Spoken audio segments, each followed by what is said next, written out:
सभापति महोदय, सबसे पहले तो मैं आपको धन्यवाद दूंगा कि आज आम बजट 25-26 पर जो चर्चा रही उसमें भाग लेने का आपने मुझे मौका दिया। सभापति महोदय, आम बजट जब तैयार हुआ तो हमारे जब आम बजट आने वाला तो राजस्थान को इस बात बहुत बड़ी उम्मीद थी।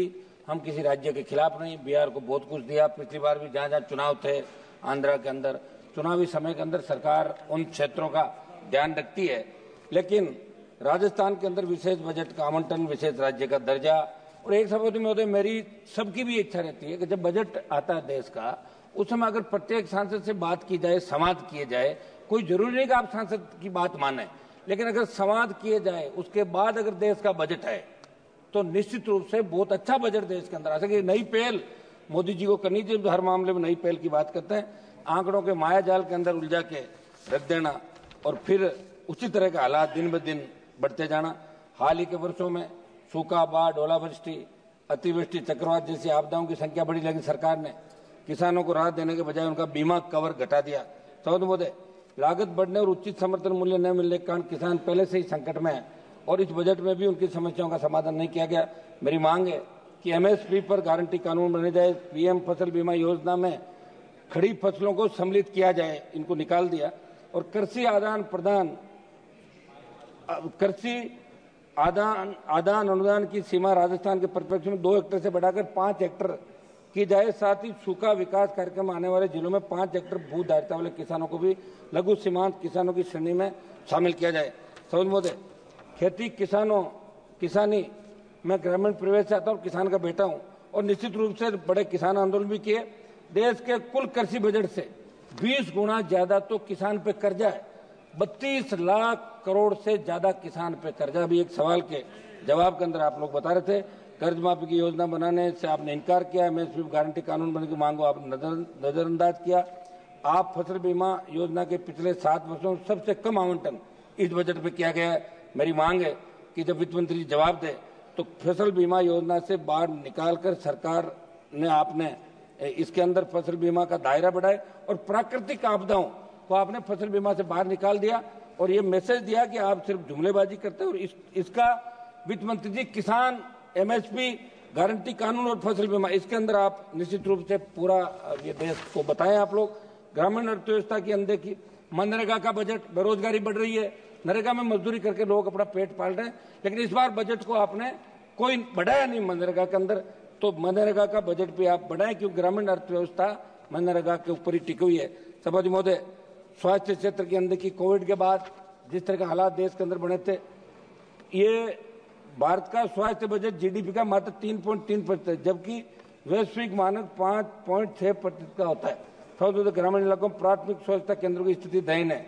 इस दिशा में कोई नई योजना लाई जाए।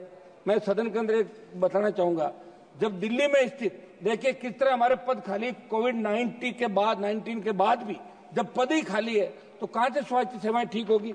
दिल्ली का ही मैं बता दूं, दिल्ली में स्थित सफदरजंग अस्पताल में 172, लेडी हार्डिंग में 89, आरएमएल में 100 चिकित्सकों का पद रिक्त है। ये स्थिति देश की राजधानी के मुख्य अस्पतालों की है, तो आखिरकार कब हम विश्व स्वास्थ्य संगठन के मानकों के अनुरूप देश की आबादी तुलना में चिकित्सकों को उपलब्धता करवा पाएंगे। मेरी मांग है कि चिकित्सकों के खाली पद देश के अंदर भरे जाए। निजी निवेश को प्रोत्साहन की जो कमी है, मोदी बजट में निजी क्षेत्र के निवेश को बढ़ावा देने का आवश्यक प्रोत्साहन नहीं दिए गए, जिससे इंफ्रास्ट्रक्चर निर्माण उद्योगों की वृद्धि धीमी हो सकती है। इस पर सरकार को सोचना चाहिए। एफडीआई को लेकर बड़े बड़े भाषण सरकार के मंत्री देते हैं, लेकिन मैं बताना चाहता हूं भारत की एफडीआई वृद्धि दर पहले ही धीमी पड़ रही है और ये बजट इससे बढ़ावा देने में सफल रहा है। सभापति महोदय, मध्यम वर्ग के लिए आपने घोषणा करी 12 लाख की सीमा को बढ़ाकर कम से कम जो आपने ऊपरी आय वर्ग को ज्यादा फायदा पहुंचाने वाला ये बजट, आयकर में कुछ राहत जरूर दी गई, लेकिन 12 लाख की सीमा को बढ़ाकर कम से कम 15 लाख आप लोग करें। महंगाई की वजह से आम आदमी की वास्तविक आय पहले से ही प्रभावित हो रही है। आप पेट्रोल डीजल की कीमतें घटाएं, होम लोन, शिक्षा लोन, स्वास्थ्य खर्चों पर टैक्स कटौती बढ़ाने की जरूरत थी, लेकिन सरकार ने इस पर ध्यान नहीं दिया। सभापति महोदय, राजकोषीय घाटे का बढ़ता बोझ जो इस बजट के अंदर आपने बताया, सरकार ने राजकोषीय घाटे का लक्ष्य 4.4% जीडीपी रखा है, जो वैश्विक मानकों के अनुसार अधिक है। मैं आपके माध्यम से वित्त मंत्री से पूछना चाहता हूं कि आप पूर्ववर्ती सरकारों पर आरोप लगाते रहते हो, लेकिन आपके कार्यकाल में भी सरकार लगातार उधारी बढ़ा रही है, जिससे आने वाले वर्षों में अर्थव्यवस्था पर भारी दबाव पड़ सकता है। सभापति महोदय, बीमा क्षेत्र में विदेशी निवेश की बढ़ती सीमा, मैं सदन के माध्यम से सरकार को बताना चाहता हूं, बीमा क्षेत्र में एफडीआई सीमा को 74% बढ़ाकर 100% करने का प्रस्ताव घरेलू बीमा कंपनियों के लिए खतरा बन सकता है। इससे विदेशी कंपनियों का वर्चस्व बढ़ेगा और भारतीय कंपनियों को नुकसान होगा, जिससे लाखों नौकरियां प्रभावित हो सकती है। ब्याज भुगतान का बढ़ता भार, इस बजट का एक बड़ा हिस्सा लगभग 12.76 लाख करोड़ रुपए तो सिर्फ कर्ज के ब्याज के भुगतान में ही चला जाएगा। इसका मतलब यह है कि सरकार के पास नए विकास कार्यों जन कल्याणकारी योजनाओं के लिए सीमित संसाधन बचेंगे। इसलिए मेरे सुझाव पर सरकार को गौर करने की जरूरत है।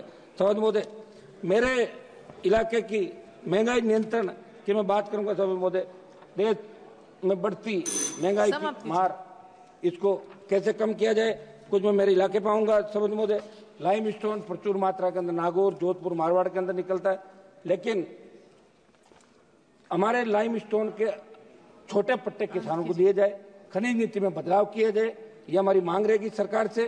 श्री फणिभूषण चौधरी जी, एक मिनट में सवाल करूं। प्रधानमंत्री ग्राम सड़क योजना, सभापति महोदय, प्रधानमंत्री ग्राम सड़क योजना का मुख्य उद्देश्य है कि गांव, जितने गांव बच गए, जितनी ढाणियां बच गई, उनको जोड़ा जाए। अभी आपने 2011 की जनगणना हुई, उसके बाद से अब तक नई ढाणियों का विस्तार 250 के स्थान पर हम चाहते हैं 50 या 100 की आबादी वाली ढाणियों को भी इस योजना के अंतर्गत आमंत्रित करने का प्रावधान लाया जाए, ताकि ढाणियों में रहने वाले लोगों को भी सुलभ यातायात का लाभ मिल सके। मरुस्थलीय क्षेत्र में 50 की आबादी वाली सैकड़ों ढाणियां मेरे संसदीय क्षेत्र नागौर, हजारों ढाणियां पश्चिम राजस्थान के अंदर है। सभापति महोदय, मैं इतना ही चाहूंगा कि जब वित्त मंत्री जी बजट पे अपना रिप्लाई दे तो नौजवानों को कौन से आप जितने पद खाली उनके बारे में क्या कर रहे हो, महंगाई किस तरह आप एक महंगाई किस तरह आप घटा रहे हो, किस तरह